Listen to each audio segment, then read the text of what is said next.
국제교류 중심지인 인천, 미래 세계적인 인재를 키우기 위한 미래시민교육 동아시아 시민교육에서 답을 찾다를 주제로 제2회 온라인 공동교육정책 포럼이 열렸습니다. 중학교 3학년 학생과 학부모들을 위한 고등학교 교육과정 설명회가 드라이브인 형태로 열렸습니다. 학생 선택 중심 교육과정에 대한 정보를 자세히 알아볼 수 있었습니다. 학생 선택 중심 교육과정으로 인한 새로운 변화 고교학점제. 2025년 전면 시행되는 고교학점제란 무엇인지 초등학교 고학년과 중학생 학부모를 위한 연수가 열렸습니다. 코로나19를 통해 본 마을교육의 현재와 미래, 2030 인천 미래교육 3차 포럼을 통해 마을교육 공동체와 교육과정을 다시 들여다보는 시간을 가졌습니다. 나에게 친구에게 건네는 따뜻한 말 한마디. 폭력 없는 인천, 생명 존중 인천 시민운동과 연계한 언어문화 개선 주간 캠페인이 실시됐습니다. 시청자 여러분 안녕하십니까? 인천 교육뉴스입니다. 코로나19 장기화 속에서도 흔들림 없이 미래 교육을 위한 다양한 준비들이 이어지고 있습니다. 그중 하나로 온라인 공동교육정책 포럼이 미래 시민교육, 동아시아 시민교육에서 답을 찾다라는 주제로 열렸습니다. 참가자들의 많은 의견들이 오고 갔다고 하는데요. 오늘 첫 번째 뉴스를 통해 직접 들어보시죠. 인천광역시교육청 정책기획과와 민주시민교육과가 함께 동아시아 시민교육을 통해 세계적인 미래 인재를 길러내고자 각계 참가자들과 함께 온라인 포럼을 열었습니다. 먼저 포럼의 발제자로 나선 도성훈 교육감은 동아시아 시민으로 성장하기 위한 역량 교육, 참여와 실천을 배우는 국제 교류를 통해 인천의 학생들이 동아시아 시민으로 성장할 수 있는 지원 체계를 구축하겠다고 말하며 인천에서 교육받고 성장한 학생들이 인천과 동아시아에서 행복한 시민으로 살아가는 길을 열고자 한다고 동아시아 시민교육의 취지를 밝혔습니다. 하늘길과 바닷길이 만나는 국제교류의 중심지이고요. 동아시아 경제공동체의 핵심 도시입니다. 이러한 특징을 가진 인천에서 동아시아 시민교육을 시작하는 것은 앞으로 전개될 동아시아 시대에 인천의 학생들이 주인공이 되어 보다 폭넓은 미래를 선택할 수 있도록 하기 위함입니다. 이어진 토론에서 전 유네스코 아시아태평양 국제이해교육원 정우탁 원장은 동아시아 16개국 학교를 대상으로 시민교육 공동 온라인 프로젝트를 제안하고 현장에 참가한 교사들과 학부모는 동아시아 교육과정 운영에 관한 사례와 노하우 공유 아카이브, 나와 인천, 동아시아, 세계 시민의 정체성 확립 중요성을 제안하기도 했습니다. 이번 포럼을 통해 온라인 참가자들과 실시간 질의응답을 진행한 도성훈 교육감은 학생의 성장을 위해 다양한 동아시아 시민교육을 실시해 나가겠다고 밝혔습니다. 2020년 어느 때보다 불안한 한 해를 보냈을 학생들은 아마도 새로운 교육기관으로의 진학을 앞두고 있는 학생들이 아니었을까 싶습니다. 이에 중학교 3학년을 대상으로 한 고등학교 교육과정 설명회가 드라이브인 형태로 열렸습니다. 인천의 한 자동차 극장, 차들이 거리를 두고 들어옵니다. 오늘 이곳에서는 영화 상영 대신 고등학교 교육과정 설명회가 있는 날입니다. 코로나19가 지속적으로 이어짐에 따라 설명회 운영에 새로운 방식을 도입하게 된 건데요. 2015 개정 교육과정의 학생 선택 중심 교육과정에 대한 다양한 정보를 학생과 학부모에게 제공하는 시간을 가졌습니다. 이에 참가자들은 2015 개정 교육과정을 기반으로 학생 선택 중심 교육과정과 고교 학점제형 교육과정 실제 운영 사례에 대한 궁금한 점을 해소하는 것은 물론 현장 교사의 주제별 프레젠테이션, 현장 실시간 온라인 질문 접수와 담당 장학사의 응답이 이어지기도 했습니다.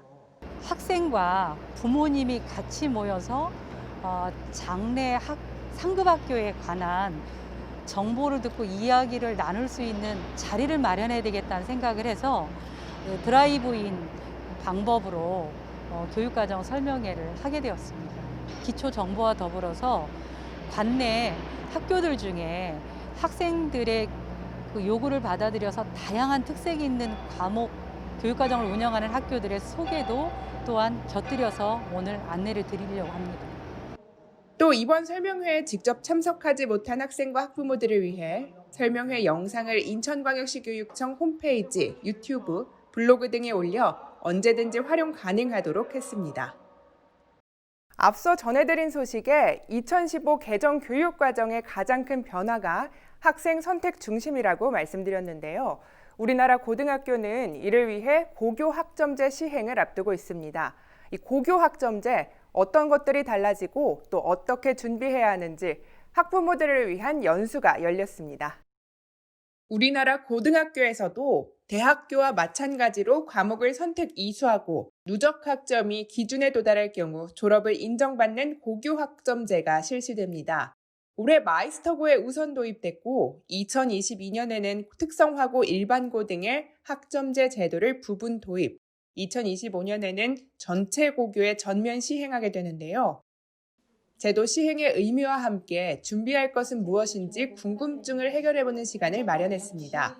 먼저 초등학교 고학년을 둔 학부모들에게는 고교 학점제의 준비 과정이라 볼 수 있는 자유학기제와 진로 설계 역량 강화에 대한 강의를, 중학생을 둔 학부모들에게는 고교 학점제 교육과정 편성과 운영, 연구와 선도 학교, 교과 특성화 학교를 안내하는 것은 물론 연령별 행동발달 특성에 따른 학부모 준비 사항에 대한 강의가 이어졌습니다. 저희가 매년 매 학기 학부모님들께 중학교, 고등학교 교육과정 설명회를 진행을 드리고 그다음에 기본 연수와 더불어 심화 연수도 진행을 할 예정입니다. 고교 학점제 시행에 앞서 이번 연수를 통해 학생 선택 중심 교육과정으로 전환하고 정착되는 데 도움이 되길 바라봅니다. 코로나19로 인해 교육에 관한 많은 고민들이 깊어가고 있습니다. 이에 인천광역시 교육청은 코로나19를 통해 본 마을 교육의 현재와 미래에 관해 2030 인천 미래교육 3차 포럼을 통해 들여다봤습니다. 좀처럼 멈출 줄 모르는 코로나19. 코로나19는 마을 교육 공동체의 중요성을 다시금 꼼꼼하게 되돌아보는 시간을 갖게 했습니다. 그래서 이번엔 마을 교육의 현재와 미래를 점검하는 시간을 갖기 위해 인천광역시 미래교육위원회와 인천광역시 교육청 주최로 각계 전문가들이 함께 포럼을 열어 4개의 토론 주제를 중심으로 민관학 거버넌스로서의 인천 미래마을 교육을 살펴봤습니다. 이번 포럼을 통해 교육 공동체 주체들의 역할과 기능, 교육자원 공유 방법, 리더 양성 체계, 관리자와 교사 인식, 교육의 절차, 실현을 위해 개선돼야 할 제도 등 마을 교육 과정의 전반을 되돌아보는 시간이 됐습니다. 인천광역시 교육청에서는 폭력 없는 인천, 생명 존중 인천을 만들기 위해 학교폭력 예방 언어문화 개선 주간 캠페인을 실시했습니다. 학교를 따뜻하게 물들인 아름다운 말, 함께 참여해 보시죠. 우리 학교는 평안합니다. 우리 학교는 평화롭고 안전합니다. 나에게 그리고 친구들에게 건네는 한마디의 말. 그 말은 금세 따뜻한 온기가 되어 학교를 물들입니다. 인천광역시 교육청은 그간 지속해오던 폭력 없는 인천, 생명 존중 인천 시민운동과 연계해 언어문화 개선 주간 캠페인을 실시했습니다. 학교별 학생 자치 활동을 통한 자율적 언어 문화 개선과 바르고 고운 말, 긍정적인 언어 사용으로 학교 폭력 없는 평화롭고 안전한 학교 문화를 조성해 나가는 것입니다. 또한 학생들의 자율적인 참여를 통한 플래그 만들기, 친구, 가족 간 SNS 대화, 선풀 달기 등의 캠페인 참여는 봉사활동으로 인정해주기도 했습니다. 친구들하고 고운말을 사용해서 대화하다 보니까 기분도 좋아지고 친구들이랑 더 친해진 기분이에요. 바른말 고운말 주고받다 보니까 그 말 들은 날 진짜 하루가 되게 행복했고 저희 작은 행동 하나가 학교가 평안해지고 안전해지는 것 같아서 뿌듯함도 진짜 많이 느낀 것 같아요. 바른말을 더 많이 사용을 해서 친구들 사이도 더 화목해지고 이런 캠페인이 또 있다면 반 전체가 다시 참여하고 싶습니다. 언어문화 개선 캠페인을 통해 시작을 하기는 했지만 더욱 많은 사람들의 지속적인 참여를 통해 평안하고 안전한 학교를 만들어가는 계기가 되길 바라봅니다. 어느덧 한 해의 마지막 계절로 가고 있습니다. 안타깝게도 이 계절이 오기까지 코로나19는 여전히 기승을 부리고 있는데요. 지금까지 그래왔던 것처럼 마스크 착용하기, 손 자주 씻기 등 개인 위생 수칙을 철저히 잘 지켜서 더욱 안전한 사회가 되길 바라봅니다. 건강한 계절 보내길 바라면서 오늘 인천교육뉴스 여기서 마치겠습니다. 시청해주신 여러분 고맙습니다.